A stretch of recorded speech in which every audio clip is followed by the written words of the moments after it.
الحمد للہ رب العالمین والصلاة والسلام علی سید المرسلین اما بعد فاعوذ باللہ من الشیطان الرجیم بسم اللہ الرحمن الرحیم الصلاة والسلام علیک یا رسول اللہ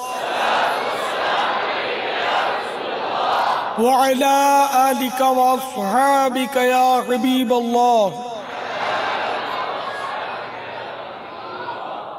الصلاة والسلام عليك يا نبي الله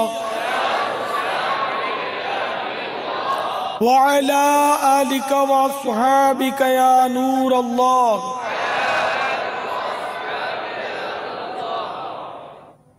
فرمان مصطفیٰ صلی اللہ تعالی علیہ وآلہ وسلم، تم جہاں بھی ہو مجھ پر درود پڑھو کہ تمہارا درود مجھ تک پہنچتا ہے۔ صلو علی الحبیب صلی اللہ تعالی علی محمد۔ الحمدللہ 1433 ہجری کے ماہ شیخ عبد القادر ربیع الاخر کی آج تیسری شب ہے۔ تبلیغ قرآن و سنت کی عالمگیر غیر سیاسی تحریک دعوت اسلامی کے عالمی مدنی مرکز فیضان مدینہ میں مدنی مذاکرے کا سلسلہ ہے، اور یہ عام طور پہ ہر ہفتے کو بعد عشاء فیضان مدینہ میں ہوا کرتا ہے۔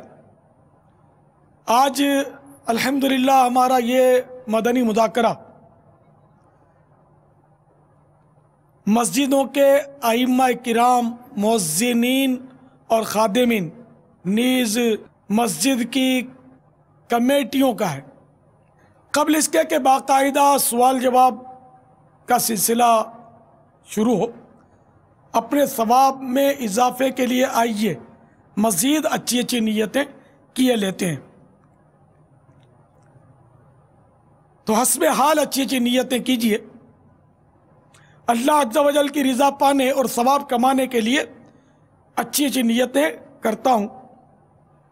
اول تاخیر مدنی مذاکرے میں شرکت کروں گا۔ اپنا موبائل فون بند رکھوں گا، نہ کسی کو فون کروں گا، نہ کسی کا فون وصول کروں گا، نہ میسیج کروں گا، نہ میسیج پڑھوں گا، بلکہ چیک بھی نہیں کروں گا کہ کس کس کا فون یا میسیج آیا ہے، کہ اس طرح بھی یہ کہ آپ ہو سکتا ہے کہ مدنی مذاکرے میں کسی غفلت کا شکار ہوں اور ہاں کا نہ اور نہ کا ہاں سمجھ میں آئے، حلال کا حرام اور حرام کا حلال آپ سمجھ بیٹھیں۔ تو اس لیے یکسوئی کے ساتھ آپ نے سننا ہے، ٹیک لگا کر بھی نہ بیٹھیں کہ اس سے بھی غفلت ہوتی ہے۔ تو نیت کیجئے کپڑے یا بدن یا داڑھی یا سر کے بال سہلانے، دریوں سے دھاگے نوچنے، انگلیوں سے کھیلنے، ادھر ادھر دیکھنے، باتیں کرنے، ٹیک لگانے، پردے میں پردہ نہ ہونے کی صورت میں گھٹنے کھڑے کر کے دوسروں کے لیے بدنگاہی کا باعث بننے، گھٹنوں میں سر رکھنے، دوسروں کو اشارے کرنے، اٹھ کر چل پڑنے وغیرہ سے بچتے ہوئے علم دین کی تعظیم کی خاطر جہاں تک ہو سکا دو زانو بیٹھ کر علم دین سمجھنے کے لیے نگاہیں نیچی کیے خوب کان لگا کر سنوں گا۔ صلو علی الحبیب، اذکر اللہ، توبو الی اللہ وغیرہ سن کر ثواب کمانے اور صدا لگانے والے کی دلجوئی کے لیے بلند آواز سے جواب دوں گا۔ ضرورتاً سمٹ سرک کر دوسرے کے لیے جگہ کشادہ کروں گا۔ دھکا وغیرہ لگا تو صبر کروں گا۔ گھورنے، جھڑکنے، الجھنے، جھگڑنے سے بچوں گا۔ خاص باتیں لکھ لوں گا۔ حسب موقع عز و جل صلی اللہ تعالی علیہ وآلہ وسلم رضی اللہ تعالی عنہ اور رحمت اللہ تعالی علیہ پڑھوں گا۔ مدنی مذاکرے کے بعد خدا کے بڑھ کر سلام و مصافحہ اور انفرادی کوشش کروں گا۔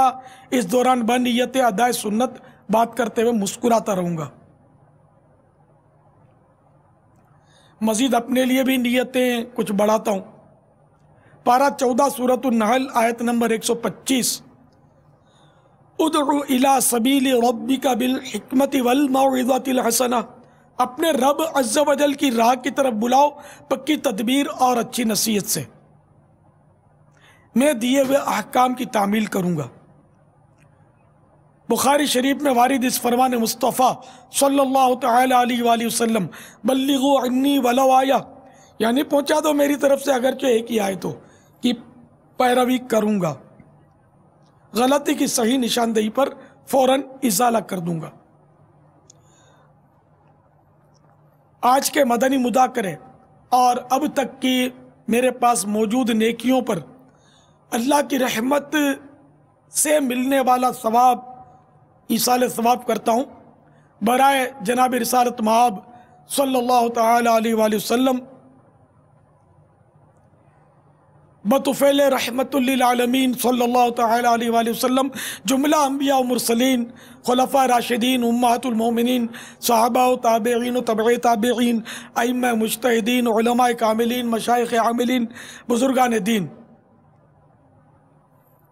کل مؤمنات و مومنین، کل مسلمات و مسلمین، خصوصاً جملہ شہیدان و اسیران کربلا، تمام اہل بیت اطہار، ہمارے امام اعظم غوث اعظم غریب نواز خواجہ بہاؤالدین نقشبندی، شیخ شہاب الدین سہروردی، سیدنا امام غزالی، میرے آقا اعلیٰ حضرت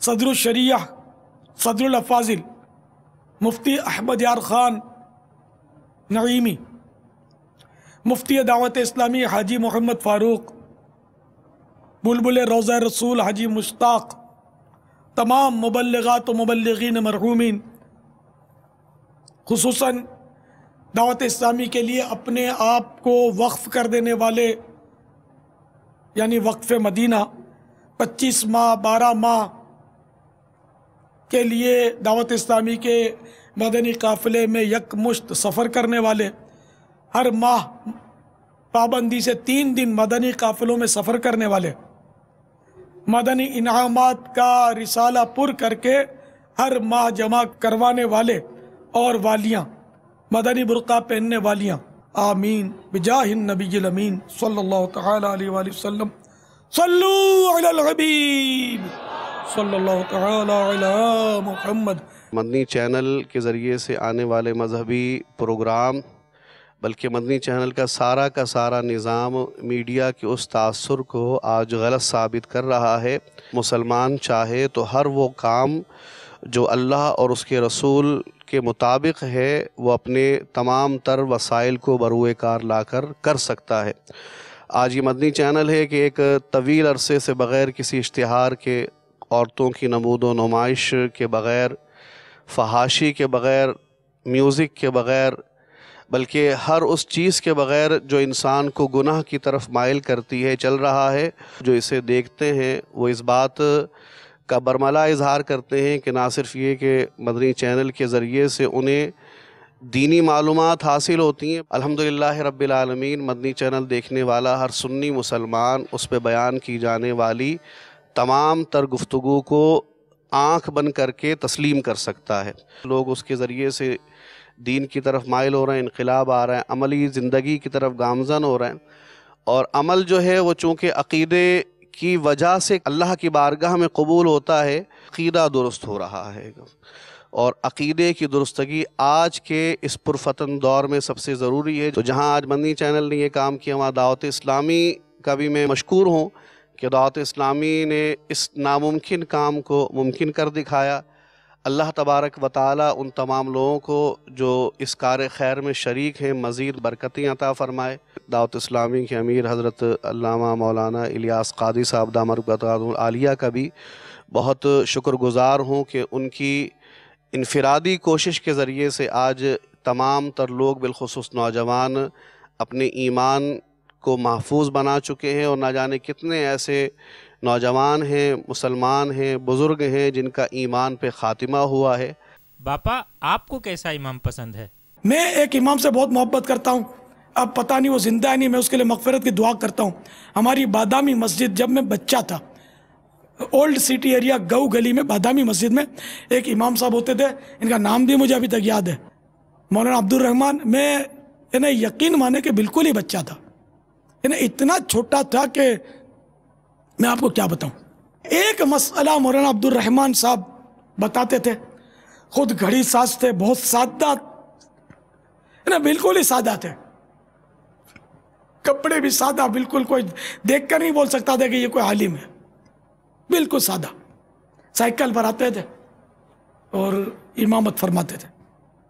ایک مسئلہ بتاتے تھے اور میں اتنا یعنی کہ وہ مجھے نہ سمجھ تھا، ان دنوں کی بات کر رہا ہوں، یعنی معلومات کے حوالے سے، کہ ایک بار گلی میں کھڑے تھے مسجد کے باہر، کسی نے امام صاحب سے مسئلہ پوچھا تو انہوں نے کسی کو کہا کہ بہار شریعت لے آئیے.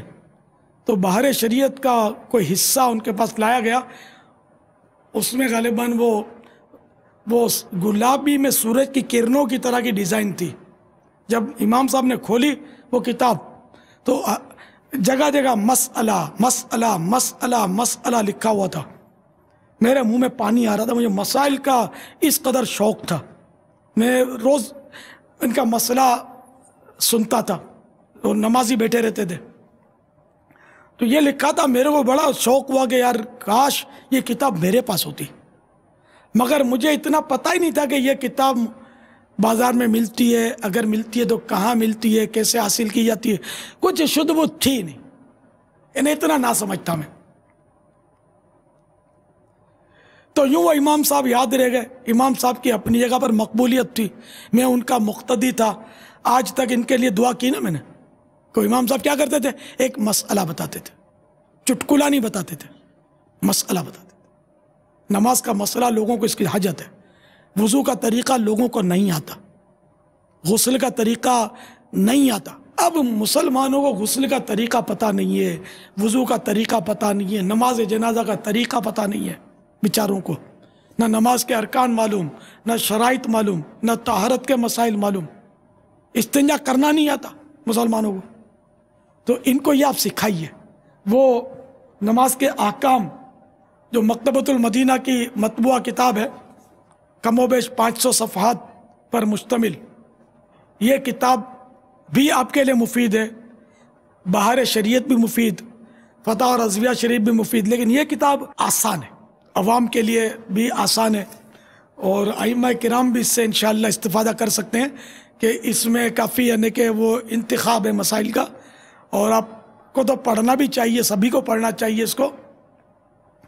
تو یہ حاصل کیجئے. آپ ان میں سے عوام کے کام کے مسائل لکھے ہوئے، اس میں 12 رسالے ہیں. غسل کا طریقہ، اس کے ضروری مسائل، وضو کا طریقہ، اس کے ضروری مسائل، نماز کا طریقہ، اس کے ضروری مسائل، قضا نماز کا طریقہ، مسافر کی نماز کا طریقہ، نماز جنازہ، نماز عید، اس میں کیا نہیں ہے. الحمدللہ اس مختصر سی کتاب میں بڑے تجربات کا نچوڑ ہے، اور حتی الامکان میں سہل انداز میں مسائل بیان کیے گئے. آپ اس میں سے بآسانی مسائل چھانٹ کر آپ پڑھ کر سنا دیں، نماز جنازہ کے کبھی طریقہ بتا دیں، تو انشاءاللہ عز و جل آپ دیکھیں نمازیوں کی تعداد نہ بڑھ جائے. مجھے کہنا کہ الیاس تم نے ہم کو مس گائیڈ کر دیا، ہم نے اتنا وقت ضائع کر دیا، نمازی ٹوٹ گئے ہمارے.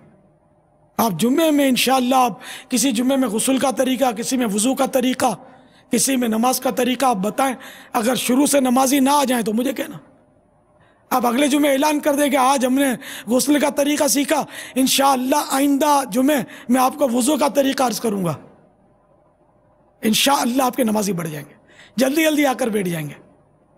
یہ عوام کی نفسیات کو آپ پرکھیں، تو اس طرح انشاءاللہ اسلام کی خدمت بہت ہوگی، بہت انشاءاللہ آپ کی مسجد آباد ہو جائے گی، اور آپ پھر جو کہیں گے وہ انشاءاللہ یہ لبیک کہیں گے. اب بھی نہیں، تھوڑا ان کو آپ قریب لائیں، ان کے دلوں میں اتریں، سکھ دکھ میں حصہ لینے کے ساتھ ساتھ ان کو یہ ان کی ضرورت کے احکامات سکھائیں، ان کو تجارت کے احکامات سکھائیں، ان کو اجارے کے احکامات سکھائیں، ان کو حلال حرام روزی کے مسائل ان کو سمجھائیں. جھوٹ، غیبت، چغلی وغیرہ جو مہلکات ہیں، ہلاک کرنے والے جو گناہ، ان کا بتائیں. منجیات کہ جو جنت میں لے جانے والے اعمال ہیں، یہ ان کو سکھائیں. آپ باطنیات ان کو بتائیں، احیاء العلوم، کیمیاء سعادت، منہاج العابدین وغیرہ کتب سے آپ باطنیات، کیونکہ ضروری جو باطنی علوم ہے ان کا سیکھنا تو فرض ہے. ریا، تکبر وغیرہ وغیرہ باطنی علوم سے ان کا تعلق ہے. مولکات بھی ہیں یہ. توکل باطنی علوم میں سے، اس کو سیکھنا چاہیے. اخلاص، نیت، یہ سب باطنی علوم ہیں، ان کو سیکھنا ضروری ہے. لیکن آپ کو پتہ ہے کہ آج عوام، بلکہ آپ کو ایسے خواص کہلانے والے ملیں گے جو ان علوم سے کئی آپ کو ملیں گے کہ جن کی توجہ نہیں ہوگی ان علوم کی طرف. ان فرض علوم کو لے کر آپ بیانات میں ان کو عقائد بھی سکھائیں. اللہ کے بارے میں کیا عقیدہ ہو، نبی کے بارے میں کیا عقیدہ ہو، فرشتوں کے بارے میں کیا عقیدہ ہو، جنت کے بارے میں، دوزخ کے بارے میں، جنات کے بارے میں کیا عقائد ہوں، جادو کے بارے میں کیا عقیدہ ہو. جی ہاں، جادو کا بھی سرے سے انکار کر دینا کفر ہے. قرآن میں اس کا ذکر ہے، جادو کا وجود اس کا موجود. تو آپ یہ لے کر چلیں انشاءاللہ عز و جل. آپ دیکھیں کہ امت کی کتنی بہترین رہنمائی ہوگی. عقائد بھی ان کو سکھائیں، اعمال بھی سکھائیں. صرف اعمال نہیں، صرف عقائد نہیں. اب دونوں کو ساتھ لے کر چلیں. آپ دیکھیں انشاءاللہ عز و جل آپ کی یعنی کتنی مطلب دنیا میں بھی عزت ملتی ہے اور آخرت تو انشاءاللہ مدینہ مدینہ ہو جائے گی انشاءاللہ. یہ وہ مدنی پھول ہیں کہ اگر انشاءاللہ آپ اس کو یاد کریں گے، یاد رکھ لیں گے تو ہر دل عزیز بن جائیں گے انشاءاللہ عز و جل. اور دین کا بہت کام بڑھے گا. نیت اپنی واہ واہ کروانا نہ ہوا، ورنہ پھر ریاکاری. کہ ریا کی تعریف یہ ہے کہ رضا الہی کے لیے جو عمل کیا جاتا ہے، یعنی کہ عبادت سے اپنی لوگوں میں عزت بنانا یا ان سے مال حاصل کرنا مطلوب ہو تو یہ عمل ریا ہے. یعنی ایسی عبادت جس کے ذریعے مال کا حصول چاہے یا عزت لوگوں کے دلوں میں بنانا چاہے تو وہ عبادت ریا ہے. اب آپ بولیں گے امامت بھی عبادت ہے، بے شک عبادت ہے، اور جس کا حصول تنخواہ ہو تو وہ تو ریاکار ہوا. تو مذہب، اصل مذہب پر تو واقعی امامت کی اجرت حرام ہی تھی، لیکن اب متأخرین نے جب دیکھا کہ مسند واضح و ارشاد سنی ہونے لگی اور مصلے خالی ہو گئے. پہلے لوگ مفت پڑھاتے تھے، مفت میں واعظ کہتے تھے اور لوگ بھی ان کی خدمت کر دیا کرتے تھے، تو یوں دونوں کا کام چلتا تھا. لوگوں نے خدمت سے روگردانی کی تو علماء کرام جو تھے وہ کسب معاش کی طرف متوجہ ہوئے. مسند واضح و ارشاد جو تھی وہ ویران ہونے لگی، مسجدیں خالی ہونے لگیں. تو پھر یہ کہ علماء متاخرین نے اس کے جواز کے فتوے دیے کہ جناب امامت کی اجرت جائز، اذان کی اجرت بھی ناجائز ہے. دیکھا جائے تو اصل مذہب میں تو ناجائز ہے، حرام ہے، لیکن اب جائز ہے کہ اذان دے کن، تو اذان کی اجرت بھی جائز. ثواب نہیں ملے گا ان لوگوں کو جو پیسے لے کر یہ کریں گے، لیکن یہ ریاکاری نہیں کہلائے گی. تدریس کی اجرت بھی جائز. تدریس جیسے کہ دین پڑھانا، علم دین پڑھانا، قرآن پڑھانا، یہ نہیں پڑھائیں گے تو لوگ پھر جاہل رہ جائیں گے قرآن سے اور علم دین سے. اس کی اجازت مل گئی. لیکن اب جیسے نعت شریف پڑھنا اور اس کی اجرت لینا یہ بدستور حرام ہے کہ یہ ریا ہے. پیسوں کے لیے نعت پڑھے کوئی کہ میں اتنی اجرت لوں گا، یا نہیں بھی طے کی لیکن انڈر اسٹوڈ ہے، وہ سمجھتا ہے کہ اس کو دینا ہوگا، یہ سمجھتا ہے مجھ کو لینا ہے، تو یہ انڈر اسٹوڈ کہلاتا ہے، جس کو یہ اپنے فقی الفاظ میں وہ دلالتاً کہتے ہیں. ایک تو صراحتاً یعنی طے کر لینا، دوسرا دلالتاً یعنی انڈر اسٹوڈ. تو دونوں صورتوں میں حرام اور جہنم میں لے جانے والا کام ہے نعت شریف کی اجرت. کہ اگر نعت پڑھنے، اب اول تو بغیر پیسوں کے نعت پڑھنے والوں کی اتنی تعداد ہے کہ وہ کہ بیچارے پورے نہیں پڑھتے، ان کو وقت ہی نہیں ملتا. اتنے ہیں ہمارے پاس تو ماشاءاللہ ڈھیر سارے ہیں، اور ایک ٹکا بھی نہیں دیتے ہم ان کو، پیٹرول بھی نہیں ڈلوا دیتے اسکوٹر میں، ان کو کرایہ بھی نہیں دیتے، اپنے پیسوں سے آتے ہیں اور الحمدللہ پڑھتے ہیں، ناتے ہیں. اور ہر جگہ بغیر پیسوں کے پڑھنے والوں کی ماشاءاللہ بھاری تعداد ہے. تو ایک تو یہ کہ ان کی تعداد مفت والی موجود ہے، اس لیے بھی پیسوں کی حاجت نہیں ہے۔ دوسرا یہ کہ پیسے دینے کی ویسے بھی حاجت نہیں ہے کہ بالفرض اگر سارے نعت خوان نعتیں پڑھنا چھوڑ دیتے بالفرض محال، تب بھی اسلام کا نقشہ نہیں بگڑے گا، اسلام قائم رہے گا، مگر مصلے خالی ہو جائیں گے، مسند واعظ و ارشاد خالی ہو جائے گا، کوئی واعظ نہیں کہے گا، مدرسے خالی ہو جائیں، کوئی پڑھانے والا نہیں ملے گا، مفت میں کون پڑھائے گا؟ تو پھر یہ کہ اسلام کا نقشہ بگڑے گا اور جاہلوں کے ہاتھ میں راج آ جائے گا، اور جاہل لوگ کھڑے ہو جائیں گے مسلوں پر، اور وہ جو کریں گے آپ سمجھدار ہیں۔ تو اس لیے وہ ضرورت ابھی نعت خوان کی کوئی ضرورت ایسی نہیں ہے کہ اس کو اجرت پر پڑھانے کی علماء اجازت دیں، اور اجازت دیں گے تو علماء دیں گے۔ اٹکل سے اگر کوئی نعت خوان اپنے لیے جائز کر دے کہ بھئی واعظ کی بھی تو اجرت دیتے ہیں، واعظ کی اجرت بھائی جائز ہے، علماء نے اجازت دی ہے کہ وہ واعظ ضروری ہے کہ وہ اسلام کی بقا کا ذریعہ ہے، واعظ و نصیحت اور علوم دینیہ بیان کرنا۔ ہاں قاری صاحب جو وہ لہجے کے ساتھ قرآن کریم پڑھتے ہیں، ان کی اجرت کی اجازت نہیں ملے گی کہ اس کے بغیر وہ اسلام کا نقشہ نہیں بگڑے گا۔ لیکن یہی قاری صاحب جب سکھاتے ہیں تو اب اجرت جائز ہے، کہ سکھائیں گے نہیں تو نقشہ بگڑے گا کہ لوگ قرآن سے جاہل ہو جائیں گے، اور قرآن سکھانا ضروری ہے۔ اس کی اہمیت سب سمجھتے ہیں کہ بقدر ضرورت نماز میں جتنا قرآن پڑھنا فرض ہے، اتنا حفظ ہونا ہر مسلمان پر فرض عین ہے، اور جتنا پڑھنا سورہ فاتحہ اور ایک چھوٹی صورت، سب سے چھوٹی صورت یا وہ 3 آیتوں کی مقدار، حضرت علامہ شامی قدس سرہ السامی کے حساب سے 30 حروف، جس کے ہوں کم از کم 30 حروف، تو اتنا قرآن یاد کرنا یہ واجب سورہ فاتحہ کے ساتھ۔ تو اب یہ اگر قاری صاحبان قرآن نہیں پڑھائیں گے تو کیسے یاد ہوگا؟ یاد تو کر لیں گے یہ، لیکن پھر وہ جو کریں گے وہ آپ کو پتہ ہے معنی فاسد ہو جائیں گے۔ اگر یہ سیکھیں گے نہیں باقاعدہ، کسی بھی ترکیب سے وہ درست نہیں سیکھیں گے، تو منزل من اللہ پڑھنا وہ نہیں سیکھیں گے تو وہ مارے جائیں گے، ان کی نمازیں برباد ہو جائیں گی۔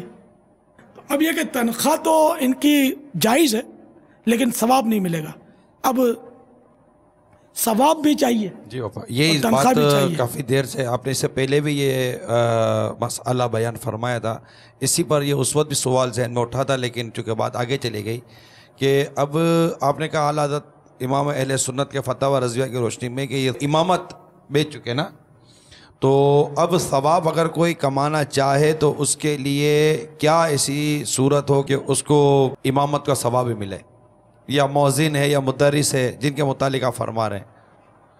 فتاوی رضویہ شریف میں میرے آقا اعلیٰ حضرت امام اہل سنت مولانا شاہ امام احمد رضا خان علیہ رحمت الرحمن فرماتے ہیں کہ جیسے کہ وہ قرآن اجرت پر پڑھنا یہ حرام ہے۔ آج کل وہ عام طور پر تیجوں پر جو پڑھتے ہیں قرآن کریم اجرت پر، ان کو پتہ ہوتا ہے کہ پیسے ملیں گے، ان کو پتہ ہوتا ہے کہ دینے ہی دینے، ایک عرف ہو گیا اس پر لین دین کا، ہر ایک کو نہیں دیتے، اپنے عزیزوں کو نہیں دیتے، لیکن جب یہ بولتے ہیں نا، جیسے کہ کسی مسجد کے مؤذن خادم کو بول دیا بھئی اتنے آدمی چاہیے تو وہ آ جاتے ہیں، یا اس کیٹیگری کے لوگ پہچانے جاتے ہیں جو پیسوں سے پڑھتے ہیں، ہمارے یہاں یہ رواج ہے، تو یہ لین دین حرام ہے۔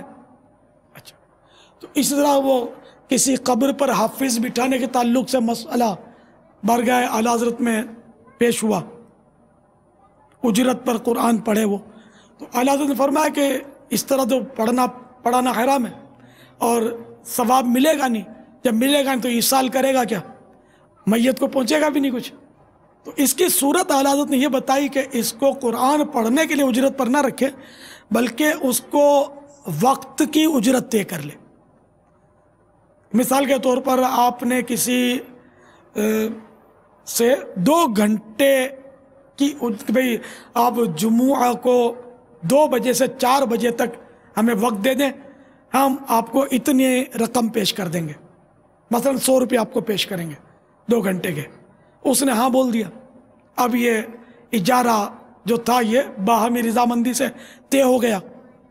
اب آپ ان کو 2 گھنٹے اب آپ کا وقت ہے، آپ ان سے کام لیں، تو اب ان سے آپ کہہ دیں کہ بھئی میرے مرحوم والد صاحب کی قبر پر آپ 2 گھنٹے تک تلاوت کیجئے. تو اب جو تلاوت کریں گے نا، اس کا ثواب بھی ملے گا، ایصال ثواب بھی ہو جائے گا، گناہ بھی نہیں ہوگا، اور یہ جائز ہو جائے گا. تو تھوڑی سی ترکیب بنانے سے مسئلہ حل ہو جاتا ہے. تو اسی طرح اگر آپ امام صاحبان جو ہیں یہ ترکیب بنا سکتے ہیں، تراویح والے بھی ترکیب بنا سکتے ہیں. تراویح بھی اجرت پر آج کل تو عام، اس پر تو عرف تام ہے، لیکن ہر عرف جائز نہیں ہوتا نا.